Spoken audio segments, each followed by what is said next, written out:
Good afternoon, Rahul. How are you? And how did your final semester exams go? Good afternoon, ma'am. My exams went well, ma'am. Thank you. That is great, Rahul. So, have you started applying to any jobs? Yes, ma'am. I have applied to 10 companies so far, but I have not received a response from any company, and now I'm really worried.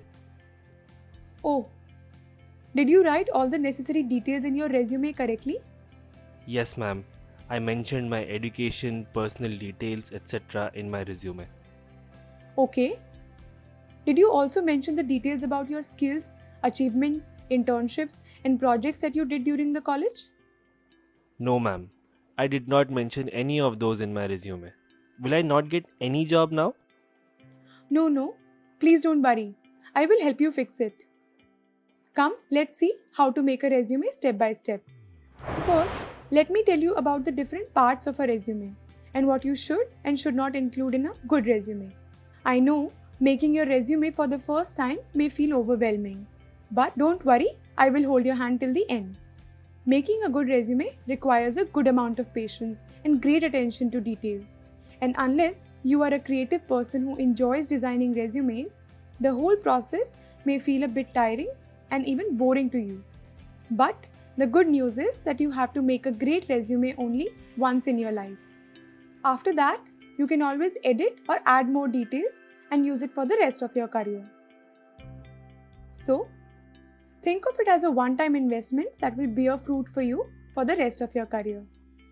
Isn't that great? Alright, let's start and see what makes a great resume. Look at this template resume. Doesn't it look neat and clean? Don't you want something similar for yourself? You do, right? Okay, let's learn what are the different things that go into making a resume this neat and clean. The first thing that you notice in this resume is the heading section. And what all does it contain? It contains your name, contact details such as your phone number and email ID, your portfolio link such as GitHub, Play Store account, your Behance portfolio, or even your LinkedIn profile. But one thing you should keep in mind is to make sure that the heading section does not look cluttered. So, if you have more than one portfolio link to share on your resume, then you can make a separate section for them instead of putting all of them in the heading section. Now, what are the things you should keep in mind while making the heading section of your resume? First thing, you should always use a professional email ID such as firstname.lastname@gmail.com. It looks professional and creates a good impression. So, what is an example of an unprofessional email ID? Something like this or this. I'm sure most of us would have made at least one email ID like this at some point in our life.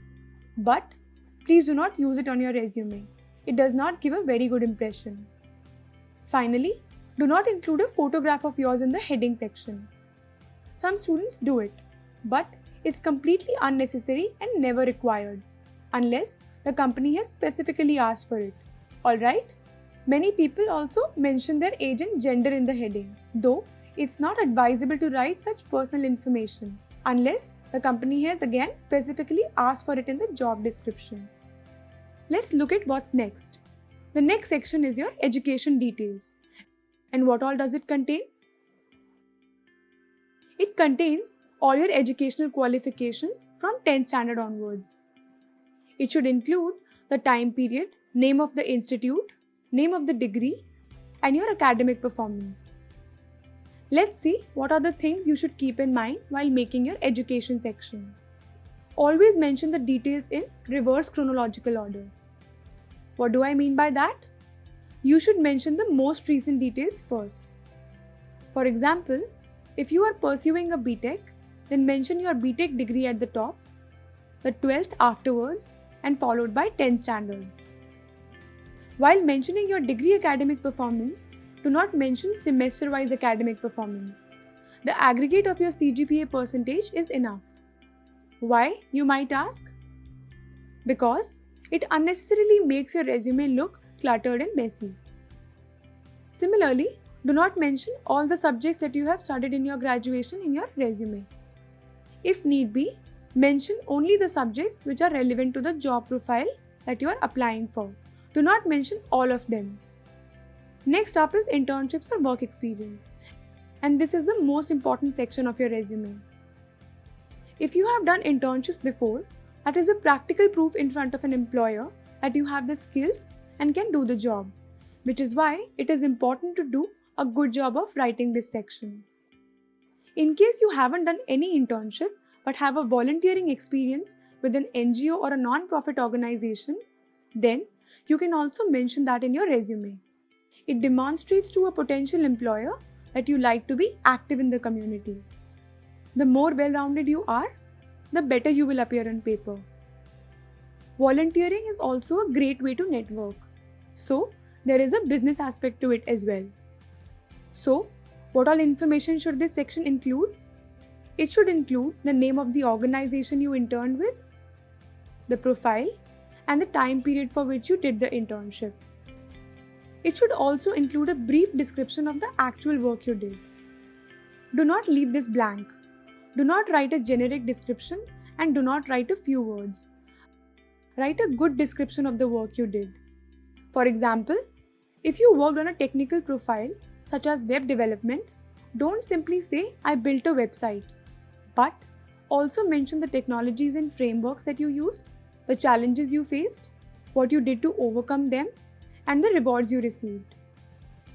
Similarly, for a non-technical profile such as content writing, don't just mention that you wrote content, but also provide a description about the different types of content that you may have worked on, such as blogs, articles, topics, or the area of your content, like did you work on the science articles or fashion blog, etc.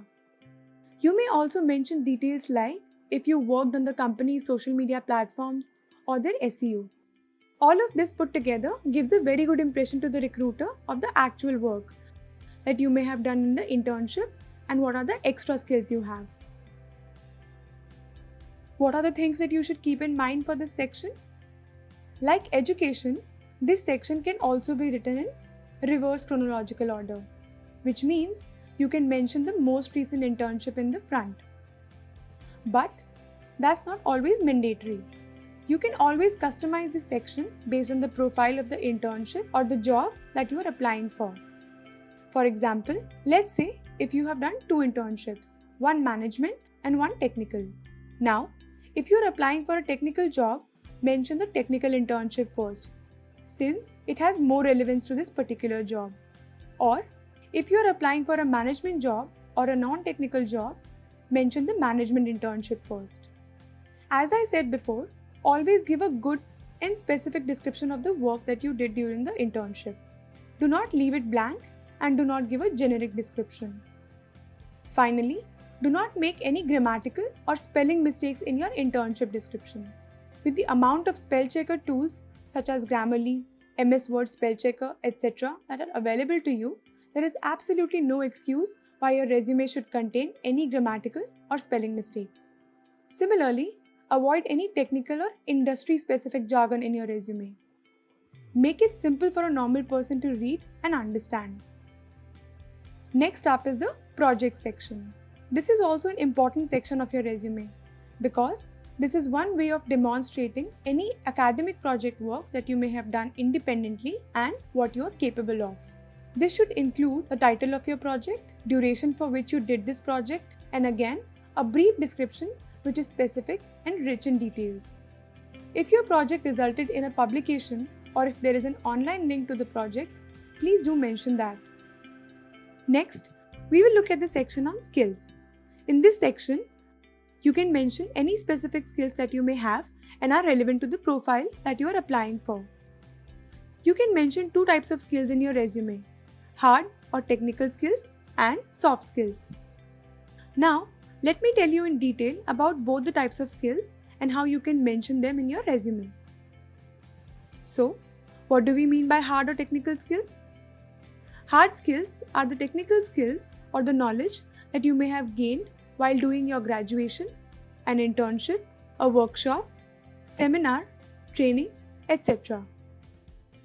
Now, a lot of the students think that only candidates from an engineering background would have technical skills, which is not true. Students from a non-engineering background may also possess technical skills. Let's understand this better with examples. A good example of hard skills for students from a technical background could be any programming languages or softwares such as Java, Android, etc. that they may have learned during their education or any professional training course. Similarly, for candidates from a non-technical or non-engineering background, a few examples of hard skills could be Microsoft Excel, Tally, if they have taken an accounting class, or if they have done a certificate course or an online training in a foreign language, etc. Some other examples can be graphic design, legal drafting, policy drafting, instructional design, etc.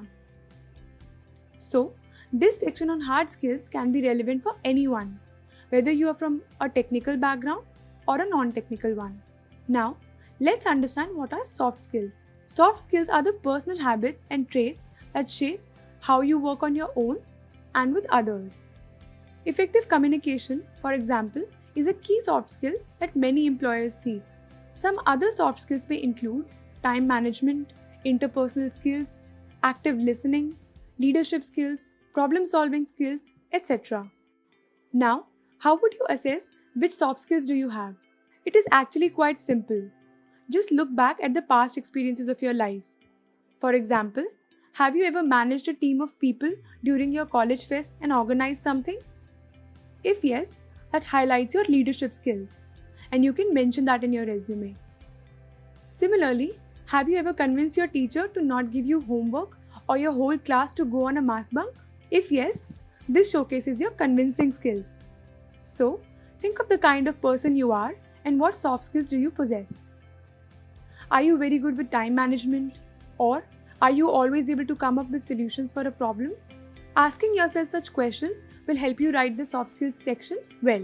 However, please avoid mentioning any unverifiable skills such as hardworking, dependable, committed, etc. on your resume. And make sure you mention only those skills here that are verifiable and can be supported with concrete examples. Because if you don't have any concrete examples, the recruiter will not be able to evaluate you. With this, we have covered the section on different types of skills. Now, let's go back and have a look at our resume.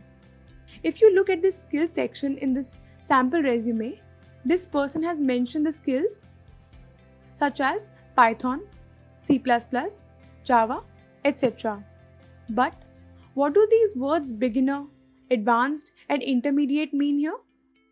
Well, these are the different levels of proficiency that the person has in each of these skills. So, when your recruiter will see the resume, he or she will come to know immediately that you are an expert in Java but only know the basics of Python. So, in the skills section, it is advisable that you mention the proficiency level as well. That is, you should clearly define the extent of your knowledge in a particular subject or skill. The three levels of skill proficiency are beginner, intermediate, and advanced. Now, let us understand what these three levels stand for. A beginner is someone who has a very basic understanding of the skill. What does that mean? That means you have exposure to the skill and understand basic concepts, but you lack experience. Intermediate level is when someone has the knowledge of a skill between a beginner and advanced level. That means you have the experience of working and carrying out a particular skill, but you don't understand advanced concepts. The word advanced is used for a highly developed skill level. So, if you have solid experience and training in a particular skill and also understand its advanced concepts, then you can mention your level in it as advanced. Let us understand this better with an example. You have learned a foreign language. In this case, if your knowledge and vocabulary of that language is limited to a few essential objects, family names, and core action or relational verbs, but you cannot frame meaningful or difficult sentences using them, then you are a beginner. When you develop a good knowledge of the vocabulary of a language, can frame sentences using them, but still need support to speak or write the language fluently, then you are an intermediate learner. And finally, you are an advanced learner if you have a strong grip of the language vocabulary, can frame meaningful sentences, speak, and write it fluently on your own without any help from a teacher. Similarly, you can assess your level in a particular skill based on your extent of knowledge in it and mention that accordingly in your resume. Now, let us go back to the resume.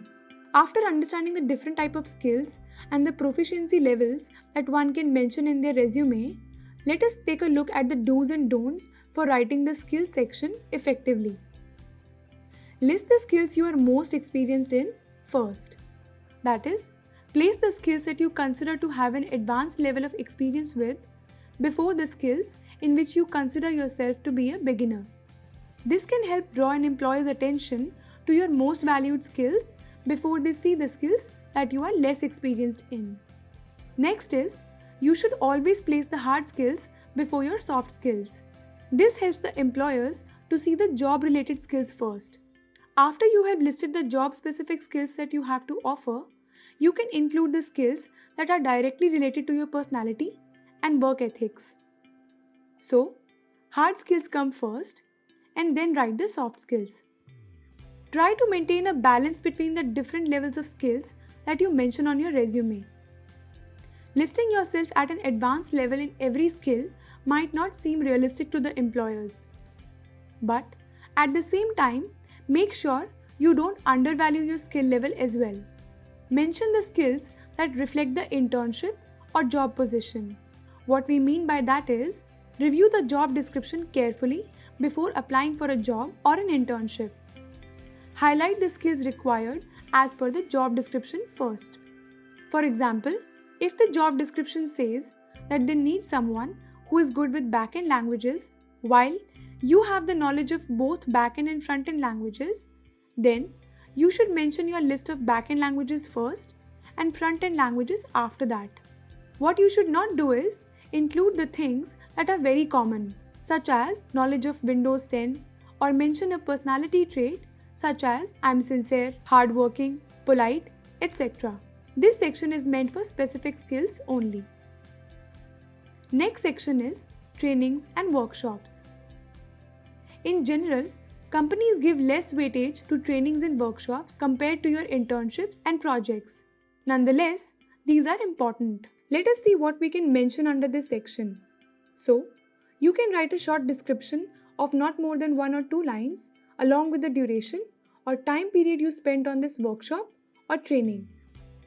You can also mention any online trainings and courses that you may have done in this section. In case you haven't done any yet, Internshala also offers various exploratory courses on its platform which you can learn to upskill yourself. So, what are the do's and don'ts we should keep in mind while writing this section? What you should definitely avoid is filling this section with too many irrelevant or short duration workshops which were only for a day or half a day. As I said before, this doesn't really add a lot of weight to your resume. Like internships or projects, you can mention these things in reverse chronological order or customize them as per the internship or job specific requirement that you are applying for. Next up is awards and achievements. In this section, you can mention all the major achievements such as awards received, competitions won, or major positions of responsibilities that you may have handled or any academic distinction that you may have received. This section is meant to highlight all the achievements of your life till date. But again, do not mention insignificant achievements that are really old or of school days. Let's say, for example, if you are applying to a technical profile such as mobile app development, in that case, if you had won a skating championship in your school when you were in class 8th or 9th, it may not add any value to your resume. But on the other hand, if you had won a debate competition or a Bonvita quiz competition in class 12 or your college and you are applying to a marketing internship, then this achievement may help you highlight your convincing and communication skills, which are essential for a marketing profile. Therefore, Mentioning the achievements connected to the profile you are applying for would be helpful. A good way to test this is to put yourself in the company's position and ask, would you really care about this achievement on an applicant's resume yourself? If the answer to that question is no, then do not mention that achievement of yours on the resume. Finally, the last section is additional information, which is meant to cover everything else that you want to convey to your employer but has not been covered in the sections above. This will include the things such as co-curricular or extra activities that you may have participated in your school or college. It may contain some minor positions of responsibilities that you may have handled but did not mention in any of the sections before. It can also contain your hobbies and interests. But again, keep this really short. Include this section only if you have anything relevant to mention. With this, we are done with all the different sections that a resume should ideally contain. What is important to note is that a resume may or may not contain all the sections. For example, if you have not won any awards that are relevant to your resume, you can skip that section. Or, if you don't have any co-curricular activities to mention, then leave it out. Just try to be honest and write what is applicable to you. So, that is all about the steps to create a resume, Rahul. I hope that you were able to understand them and will now be able to create one for yourself effectively. Yes, ma'am. I think I will now be able to create my resume with all the relevant information. Thank you so much for helping me. Like Rahul, we hope all of you have understood the steps to create an impactful resume for yourself. And now, it is time for an interesting fact about writing resumes. Did you know resumes can also be colorful and have graphics? Yes, it is no longer required for your resumes to be conventional. This depends, of course, on your industry though. For example, a candidate from an artistic field such as advertising can enhance his or her resume through the use of clean design, color, etc. Or a songwriter can easily make a song out of their resume. Such pieces immediately catch the eye of the recruiting managers. With this, we come to the end of this video. In the next video, we will go through some important do's and don'ts that you should keep in mind while creating your resume. See you in the next one.